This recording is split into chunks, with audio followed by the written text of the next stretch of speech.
শীতকাল চলে গিয়ে গরম পড়তে শুরু করে দিয়েছে। এটার প্রথম যেটা আমাদের করতে হয়, খাওয়া দাওয়ায় পরিবর্তন আনতে হয়। আর কিন্তু তেল ঝাল মশলা ভাজা বড়া খাওয়া যায় না, কারণ শরীর আর কিন্তু সেগুলো নিতে পারে না। এবার হচ্ছে শরীরকে ঠিক রাখা খাওয়ার খেতে হবে আর পেটকে শান্তি দিতে হবে। তার মধ্যে প্রথম যেটা পড়ে সেটা কিন্তু লাউ। লাউ শরীরকে খুব ঠান্ডা রাখে। লাউ খেলে শরীর ঠান্ডা থাকে আর নানা রকম রোগ থেকেও কিন্তু বাঁচা যায় লাউ খেলে। তাই লাউ দিয়ে আজকে একটা রেসিপি বানাবো, যেটা খেতেও ভালো লাগবে আবার শরীরও ঠিক থাকবে। আর কলকাতায় আমরা যারা থাকি তারা তো মোটামুটি গরমটা ভালোই টের পাচ্ছি আর কি। তাই এখন আস্তে আস্তে খাওয়া দাওয়াটাকে একটু পরিবর্তন করতে হবে, একটু ঠান্ডা হালকা খাবার খেতে হবে, যেগুলো পেটও ঠিক রাখবে শরীরও ঠিক থাকবে। তাই কথা বলতে বলতে লাউ কাটা হয়ে গেল, গিয়ে অনেক কথা বলে ফেললাম। লাউ কেটে ধুয়ে পরিষ্কার করে লাউটাকে না আমি একটু নুন দিয়ে ভাপিয়ে নিলাম, কারণ আমার লাউটা বেশ কয়েকদিন ঘরে ছিল, একটু শুকিয়ে গেছিলো, সেই জন্য লাউটাকে একটু ভাপিয়ে নিলাম। নিয়ে কড়াইতে দিয়ে দিলাম 1 চামচ সাদা তেল। তেলের মধ্যে দিয়ে দিলাম কালো জিরে আর শুকনো লঙ্কা ফোড়ন। এবার ভাপিয়ে রাখা লাউটা দিয়ে দেবো।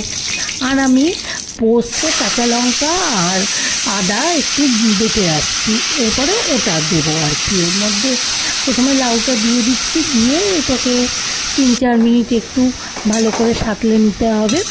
লাউ তো খুব বেশি ভাজা বা কোনো কিছুর দরকার হয় না, লাউ রান্না মানে খুব সহজ, একদম কম তেলে হয়ে যায়। জাস্ট 1 চামচ তেল দিলেই লাউ রান্না হয়ে যায়। ভালো করে সাঁতলে নেওয়ার পরে পোস্ত আদা কাঁচা লঙ্কার পেস্টটা দিয়ে দিলাম কিন্তু, দিয়ে এবার ভালো করে এটাকে নেড়ে চেড়ে নিতে হবে। নিয়ে এর মধ্যে দিয়ে দেবো দুধ। ও আমি রেসিপিটার নাম বলিনি না, এটা হচ্ছে দুধ লাউ। এটা কিন্তু খেতে খুব ভালো হয় আর গরমকালে এটা খাওয়া খুবই ভালো। কিন্তু দুধটা দিয়ে দিলাম, দিয়ে এখন এটাকে বেশ কিছুটা সময় ভালো করে ফুটিয়ে নিতে হবে। আমি লাউটা ভাপানোর সময় কিছুটা নুন দিয়েছিলাম, আর অল্প এখন নুন দিলাম, আর দিয়ে দিলাম 1 চামচ চিনি, কারণ লাউটা একটু মিষ্টি না হলে কিন্তু ভালো লাগে না। অন্য রান্না যাই আমি চিনি দেই বা না দেই, আমি কিন্তু লাউতে অল্প মিষ্টি দিই। অল্প চিনি দিলাম, দিয়ে ভালো করে ফুটে যাওয়ার পরে অল্প একটু জাস্ট হলুদের গুঁড়ো দিলাম, কারণ মানে একটু হালকা একটা কালার আসে। একদম সাদা সাদাটা আবার একটু দেখতে কেমন লাগে না, এটা আমার মনে হয়, কিন্তু এই কারণে আমি দিই। তোমরা চাইলে কিন্তু, তোমাদের যদি এই প্রবলেম না থাকে যে সাদা সাদা দেখতে কেমন লাগে, তাহলে কিন্তু হলুদ দিও না তোমরা। রান্না পুরো রেডি, এটা জাস্ট গরম ভাতের সাথে সার্ভ করলেই হয়ে যাবে। তোমাদের যদি এই রেসিপিটা ভালো লেগে থাকে তাহলে একটু লাইক করো, শেয়ার করো, কমেন্ট করো, আর পারলে আমার চ্যানেলটাকে প্লিজ সবাই একটু সাবস্ক্রাইব করে নিও।